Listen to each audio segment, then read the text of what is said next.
Coach, what's the biggest difference you've noticed when you stepped into practice this summer and seeing what you've seen so far this summer?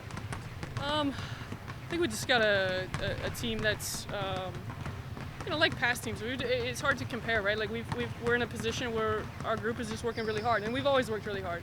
I think Matt Painter has this like great comment at Media Day in October. It's like, I'm going to get up here and tell you everything's great and everyone's working really hard, because nobody's winning, nobody's losing, nobody's complaining about playing time or whatever. But right now it's been fun. I think the biggest thing for us is having an end goal and going to Europe. Having games in Europe, it's not something I've had since I've been here, so our summer has looked different, but I wonder what it would look like if we didn't have games. You know what I'm saying? Like, the opportunity to go over there and play 3 people have put us in a position where we're hungry to learn right now. So it just looked different. How have you had to adjust your coaching as far as the FIBA rules, as far as the ball, and just the difference? Honestly, we've only done that the last week and a half maybe, where we went to the FIBA. The balls, the shot clock, the backcourt. I'll be interested to see how many times we get called for travel, because the game you've got to put the ball on the floor before you move any feet over there, and we got a couple people on our team that like to get going pretty quickly. So I think that first game, I think Ian will probably track a lot of turnovers. But right now, if we're intentional about doing what we're asking them to do, and that's what it's been this summer, then I'll feel like we've made some success. Thanks. Yep. You brought your 4 transfers in. Yeah. You've just seen them on tape mostly, Yeah. other than Ella. But now that you've seen them in person for a couple months, what will they add to this team, and any surprises there? What maybe some of the skill sets that they'll bring? Yeah, Des is a better shooter than I thought she was. I think there she was like the defensive stopper, right? And her assist to turnover ratio was really, really solid. And you watch on tape, she was a great post feeder. But she's been knocking down shots better than I thought she was going to. And her confidence, right? And you look at, her confidence, Reagan, Ella, and Mari, they're competitive people by nature, and so their confidence carries over to everybody. And I think that's been really fun to see how our younger kids have let them lead already. I think we told them all that they'd have an opportunity to come in, and we had a really hungry team that's hey, take me, show me where to go, and I think that's helped our young kids maybe take a step faster than what we even thought as a staff, if that makes sense. Right. Yeah. What do you do with this long runway? I mean, you're in July now. You don't play games for a long time. Games that count. Yeah. So how do you gear up? Yeah, so like this summer, we don't normally practice in the summer. It's a lot of skill development, a lot of slow teaching, but we've been full on practicing, using our hours accordingly, and then the 10 extra days that you get to practice. With the site that we're going over there to be competitive and be intentional about the way we play for those 3 games in Europe. It's not normally like that, so I think that's allowed us an opportunity to have the competitive practices that we've had, to have the growth that we've had so far. And then we'll do our job as a staff, right? When we get back from Europe, we'll try to treat the end of August and part of September like we would have in the summer, where we can be intentional about getting in better basketball shape for practice, getting stronger and faster. That's not something we've been able to do this summer. Chaz has done a great job of making sure we're ready for practice, because I just feel like we've had so much to learn. You've got 4 new kids, or 4 transfers, and then 3 freshmen, and then honestly we've got younger kids around them or Amaya's new too, so we've really been a bit intentional about what we're trying to do. How helpful has it been to have Ella Collier with you, a player that you recruited and now knows your offense, knows your system, and to have her along? You would think that I coached her for 4 years, even though I only coached her for 1. And then she played for a different coach and had a completely different philosophy defensively. Ella's so smart that she remembers it, right? Like we put in a quick hitter, like she knows what she's supposed to do, and so it's been so maybe she's not one of the newbies because she kind of gets it already. And then honestly, just a shot maker, right? Like having her itself on the perimeter has just been really, really great. Now that you've got Amaya back, kind of full time, what has she shown you? Just what we always thought, right? A 6-foot savvy point guard. I think still trying to get her comfortable, getting her stronger and her body. We've been pretty mindful of making sure we're not pushing her too quickly, or where she's going every other day, or we're limiting her reps. We want her to play in Europe, and we're hopeful that we're going to give her some minutes.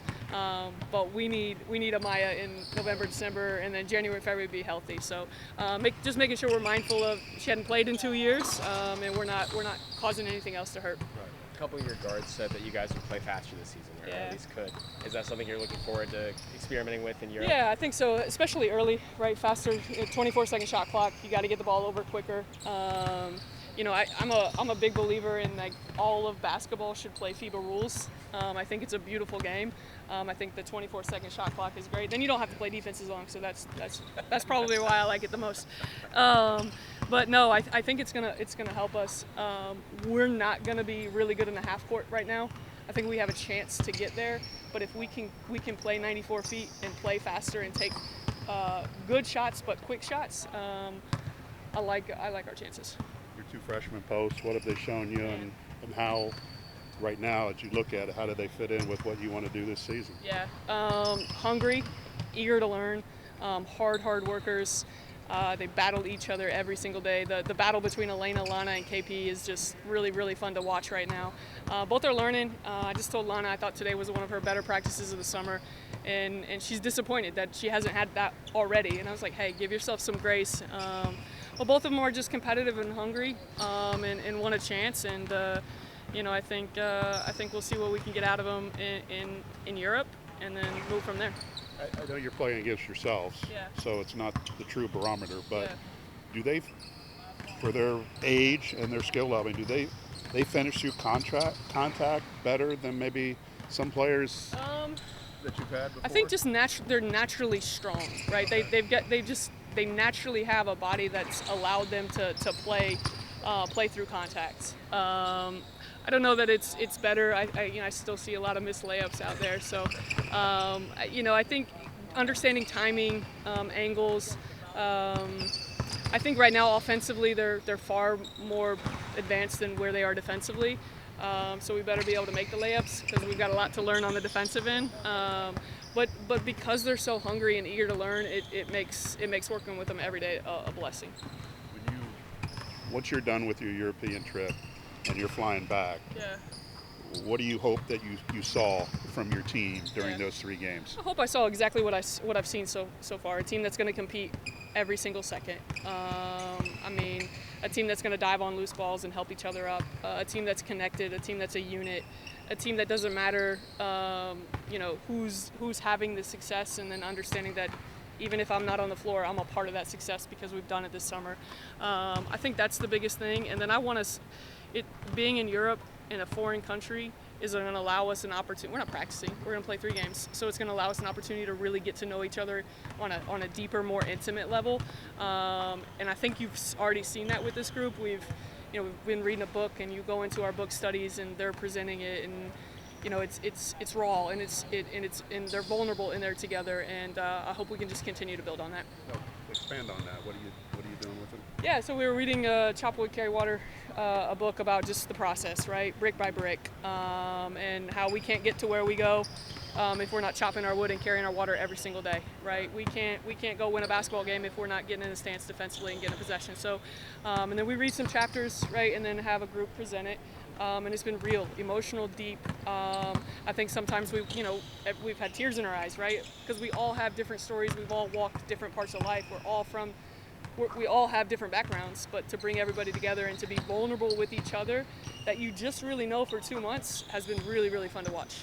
How does being vulnerable in those scenarios manifest itself with a stronger team chemistry on the court? Yeah, if you've seen me get emotional and I've been vulnerable in front of you, then when we're in battle, then there's gonna be a different kind of connection there. There's gonna be a different kind of competitive, togetherness maybe, and I think that's what we're trying to build. I think Amy's done a great job of doing that. We've done a lot of challenges throughout the summer of, group, we have teams throughout the summer, and so they're working together in that regard too. I don't know if it's going to happen. I don't know if it's going to work, but we are giving it our best shot right now. When did you start doing that as a coach, going through work studies? I haven't done one since I've been here, and I probably missed out on that opportunity, but I think going to Europe set us up for that.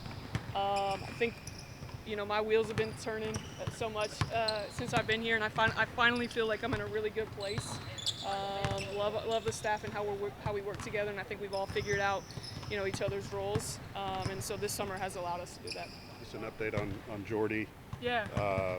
Kind of where's she at, and what's her potential timeline? Yeah, so I don't know the timeline right now, but I do know she saw the doc the other day, and we got some really good news. So I can tell you that news that we weren't expecting. So we'll go from there. What is good news? With her? Initially, we thought later on in the season, and good news means earlier than that part. So okay. Yeah, I don't know. I tell you, I can't tell you a timeline because it's a bone. Right. And you have to give it a time but she's doing exactly what she's supposed to do, and Doc saw her last week, and she was further along than he thought she was going to be. Did Mila play on the trip? She got a shot, so we had to shut her down for 2 weeks. But then when we get back and everybody kind of takes a break, we'll ramp things back up with her and give her an opportunity to be ready to go when everybody else is. Coach, what's the thing you're looking forward to most outside of the basketball? You gonna get some golf in? Man, I barely played any golf this summer. A lot of recruiting. Our recruiting schedule has been wild this year, I'm excited to go to Europe. I've been to Barcelona. I coached 2 Portuguese players, and they're in Portugal right now. My last place I played was Lisbon, so I know a lot of people over there. So I'm excited to see them. But most importantly, I'm excited to watch our team grow off the court together.